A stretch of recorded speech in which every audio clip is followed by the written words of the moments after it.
नमस्कार, आप live cities देख रहे हैं। मैं हूं जय शुक्ला। देखिए, सियासत की बड़ी खबर बताने जा रहे हैं आपको, और खबर लोकसभा चुनाव से जुड़ी है और बिहारी बाबू यानी कि शत्रुघ्न सिन्हा से जुड़ी है। शत्रुघ्न सिन्हा पर एक बार फिर से ममता बनर्जी ने भरोसा जताया है। शत्रुघ्न सिन्हा पिछले कुछ दिनों से नरेंद्र मोदी को लेकर काफी नर्म बयान दे रहे थे, पोलाइट बयान दे रहे थे, और उनके इस सॉफ्ट कॉर्नर को देख करके तरह तरह के कयास लगाए जाने लगे थे। लेकिन ममता बनर्जी की पार्टी टीएमसी की ओर से बिहारी बाबू को एक बार फिर से आसनसोल लड़ने के लिए टिकट थमा दिया गया है। और दूसरी बड़ी खबर भी जान लीजिए, कीर्ति आजाद दरभंगा से सांसद रह चुके हैं। 2024 से 19 का जो टर्म था उसमें वो सांसद थे, लेकिन अब उन्हें भी दरभंगा नहीं बल्कि बंगाल से लड़ना होगा।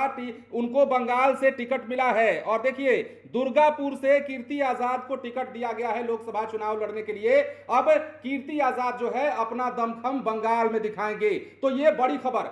शत्रुघ्न सिन्हा के बारे में कई दिनों पहले से कुछ खबरें चल रही हैं, और सच पूछिए तो शत्रुघ्न सिन्हा को लेकर यह खबर जितना चल रही थी उससे कहीं ज्यादा शत्रुघ्न सिन्हा के खिलाफ लड़ने वाले प्रत्याशी को लेकर खबर चली। पवन सिंह का नाम जरूर आगे आया। बीजेपी ने पवन सिंह पर भरोसा जरूर जताया आसनसोल से लड़ने के लिए, लेकिन पवन सिंह को अपनी हार पहले ही दिख गई और इसी कारण उन्होंने अपना नाम वापस लिया, कह दिया कि आसनसोल से हम चुनाव नहीं लड़ेंगे। अब इसके पीछे कई सारे तर्क दिए जाने लगे। कहा जाने लगा कि शत्रुघ्न सिन्हा के आगे पवन सिंह नहीं टिक पाएंगे।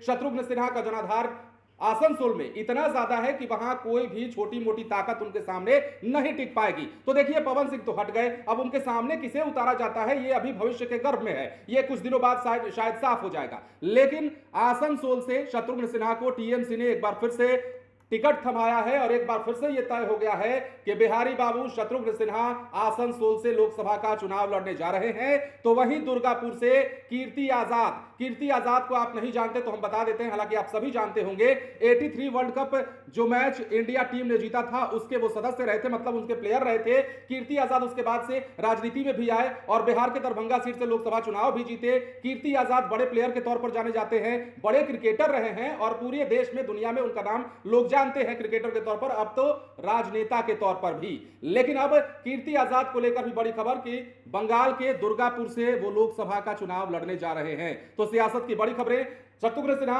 और कीर्ति आजाद को लेकर फिलहाल टीएमसी ने अपना मत साफ कर दिया है। अब देखना यह होता है कि आसनसोल में शत्रुघ्न सिन्हा के खिलाफ बीजेपी किसे उतारती है। पवन सिंह ने तो हाथ खड़े कर दिए, टाटा बाय बाय कह दिया कि आसनसोल मैं नहीं लड़ूंगा।